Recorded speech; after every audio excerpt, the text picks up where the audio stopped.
In this module, we've covered a great deal. We started off looking at the power of thought. It creates our reality and it creates our worldview.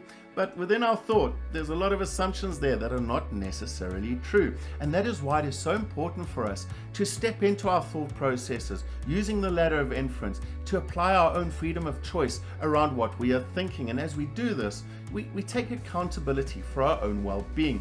Now, the car exercise, hopefully you've started working with it. If you haven't, please do, because that hones your skills in terms of checking in on your thought processes and specifically to start noticing those inner voices.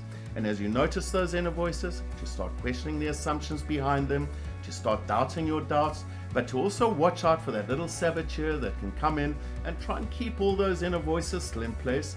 Now, in this topic, I'm going to explore a little bit more around meditation. We'll look at the benefits of meditation when it comes to letting go of our thoughts. And then I'll also provide you with a guided meditation straight after this topic. So why is meditation so powerful? Well, firstly, meditation brings us to the present moment. Our thoughts tend to go to the past and to the future.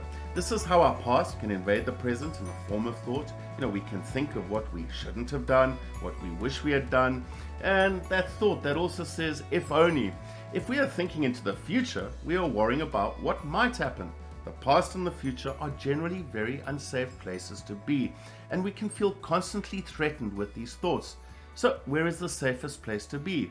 Well, it's here and now in the present moment. The second reason is that mindful meditation is an effective technique to change our habits of thinking by helping us let go of those inner voices and their stories that lead to anxiety and unhappiness.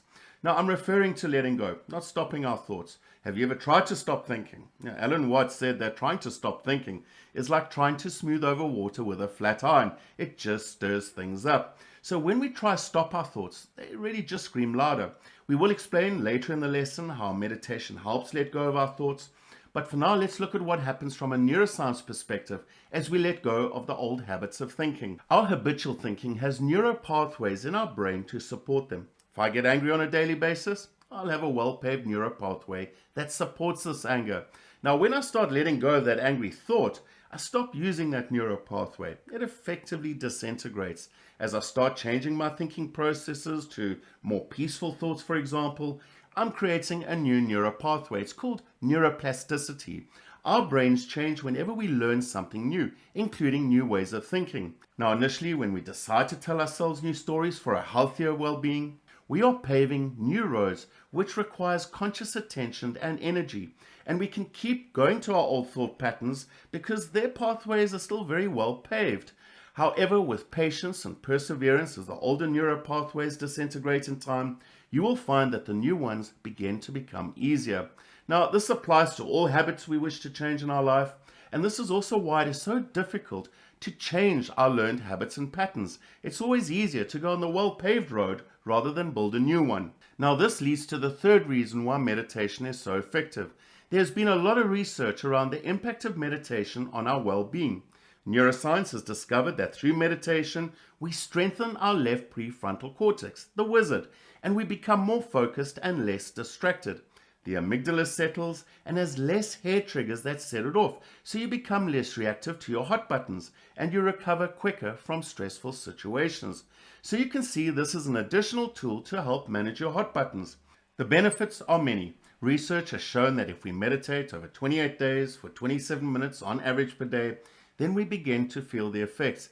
If you find you cannot do 27 minutes a day, well, any amount of time is better than none. The important point here is to meditate consistently, not just over a couple of days and then forget about it. Now, the meditation exercise you're going to do after this lesson is the breathing meditation. You can sit or lie down, and you're going to begin with the 3 deep breaths in and out, breathing into your belly through your nose and out through your mouth, closing your eyes gently over these 3 deep breaths, as you did for the deep relaxation exercise. After your 3 initial breaths, simply return to your normal breathing and stay focused on your breathing.